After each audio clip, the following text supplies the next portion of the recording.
Ai, ai, pois então, eu fui vencido pelo cansaço. Depois da minha irmã insistir tanto em me apurrinhar, eu finalmente comecei a assistir Jujutsu Kaisen.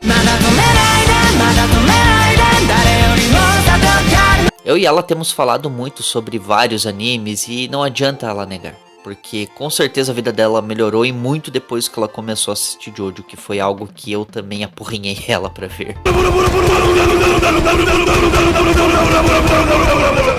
A gente tem falado de muitas obras e passado muito tempo debatendo sobre várias coisas. Sobre como eu achei medíocre Demon Slayer, a surpresa que foi eu conhecer Frieren após a dica do meu amigo Leozão e, claro, da minha irmã ter me contado algumas coisas a respeito sobre o que ela viu. Ai, sério, eu acho que eu vou chorar muito vendo esse anime. E de Jujutsu Kaisen também, lógico, pois eu perdi as contas de quantas vezes eu tive que escutar ela chorando por causa da morte de...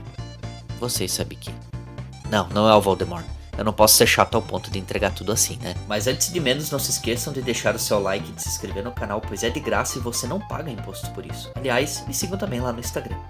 Link aí no bolso. Vamos falar então de Jujutsu Kaisen. Ai, eu vou morrer. Antes de mais nada, tudo o que eu falar aqui nada mais é do que apenas a minha opinião. Ninguém é obrigado a concordar comigo ou apenas me xingar por isso. O que eu quero primeiramente deixar claro antes de tudo é: Jujutsu não é ruim. Shonen não é ruim. Poderzinho não é ruim. Só que pra mim se tornou algo tão insuportável que saturou tanto ao ponto de se tornar repetitivo e de eu não ter mais a mesma paciência como antes. Tanto que eu cheguei a abandonar One Piece por um longo tempo por eu achar que a maioria de certas coisas estavam andando em círculos ali.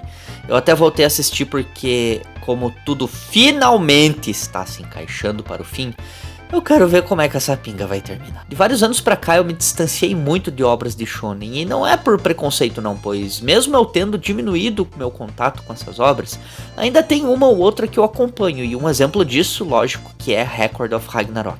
Eu ainda quero fazer um vídeo falando desse mangá e não do anime, pois a animação não é lá aquelas coisas e não chega a ser assim inassistível, mas o mangá é muito mais contextual e me prendeu bem mais do que a animação.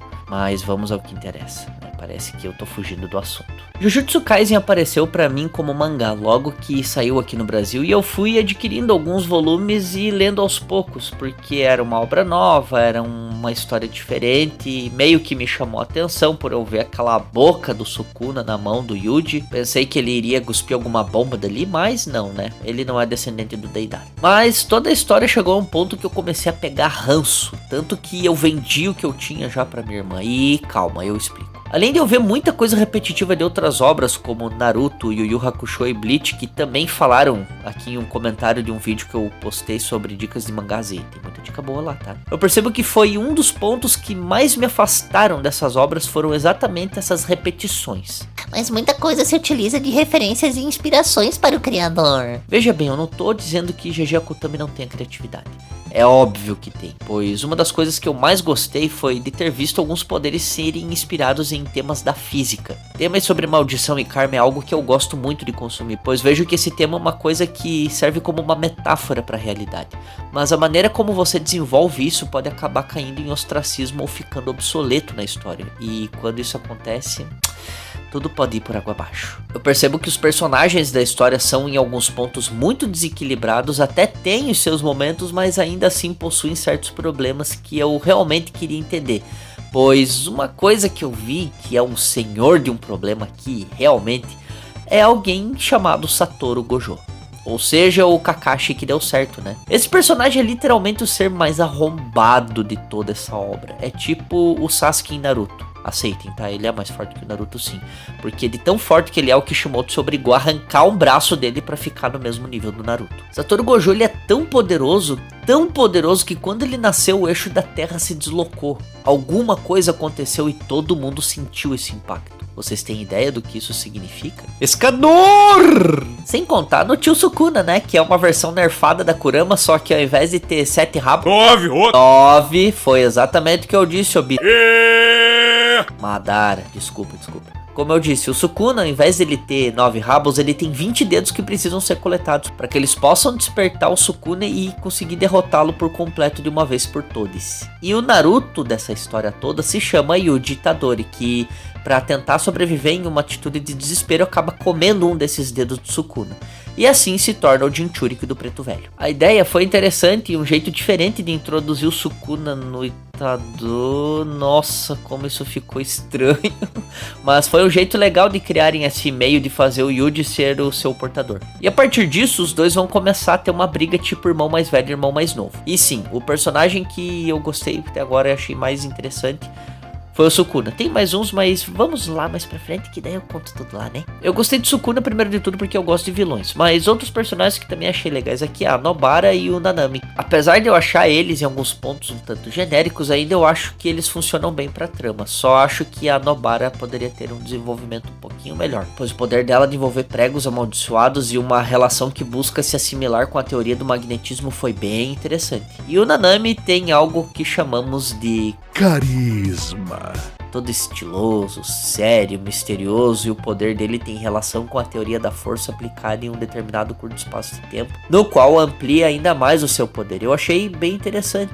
E claro, né, o mais fraquinho pra mim de todos aqui é o coitadinho do Megumi. Eu acho que ele funciona mais como apoio de personagem do que alguém que realmente acrescenta em algo. Resumindo, descartável. É alguém que provavelmente vai morrer lá na frente. Ah, e também tem o Panda, né, que achei ele bem legal também, né, um animal lutando e falando igual um ser humano. Algo que eu gostei aqui e me chamou um pouco mais a atenção foi o personagem que ele enfrentou no exame Chunin, que foi o Mekamaru, que como o nome diz, é um mecha, no caso um robô que é controlado à distância por Kokishi Muta, também conhecido como Nagato, e eu gostei muito dele, pelos pontos de seus problemas, as suas limitações e enfrentamentos. Eu ainda não sei muito sobre o destino dele, mas vamos ver o que vem por aí, né? Mas o que eu achei realmente fraco nessa primeira temporada foram parte dos vilões, porque os que se salvam aqui, além do Sukuna, é o Mahito e a Hanami. Ela teve uma baita luta contra o Yuji Sukuna e o Palminha de Santomé, que é o todo machista da desgraça. A Hanami ainda deve ter muita coisa pra mostrar, porque o poder dessa criatura e a força dela, mano,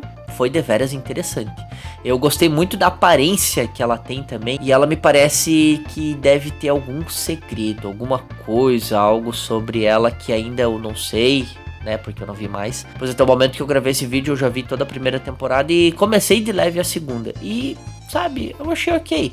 Nada demais, uma outra coisa, mas eu vou continuar por amor à minha irmã, a vocês, que eu sei que também gostam dessa obra, e porque a gente precisa aprender um pouco a sair da zona de conforto. Pois só sabendo encarar de frente essas obras diferentes que temos argumentos para falar a respeito do que queremos. E como eu quero falar mal de Jujutsu Shippuden, aqui estou eu. No entanto, eu sei que ainda é cedo demais para eu tirar maiores conclusões, pois eu ainda preciso também ver o filme terminar a segunda temporada e esse tal arco de Shibuya que fez um alvoroço desgraçado e que se tornou meio que o evento de 2023. Ainda tem muita coisa para eu descobrir, mas deixe nos comentários qual foi a sua opinião sobre o que eu trouxe aqui, se vocês concordam, mas não me deem spoiler de nada, por favor, pois algo grande que eu já sei que vai acontecer aqui e vocês também sabem o que é, pra mim ainda é só um fato. E veremos no que vai dar. Comentem sobre outras coisas, falem sobre outros assuntos, mas como eu sempre falo, sempre com educação. Ah, e antes de vocês irem, tem 3 vídeos aqui pra vocês. Um é sobre a minha opinião do final de Ataque dos Titãs.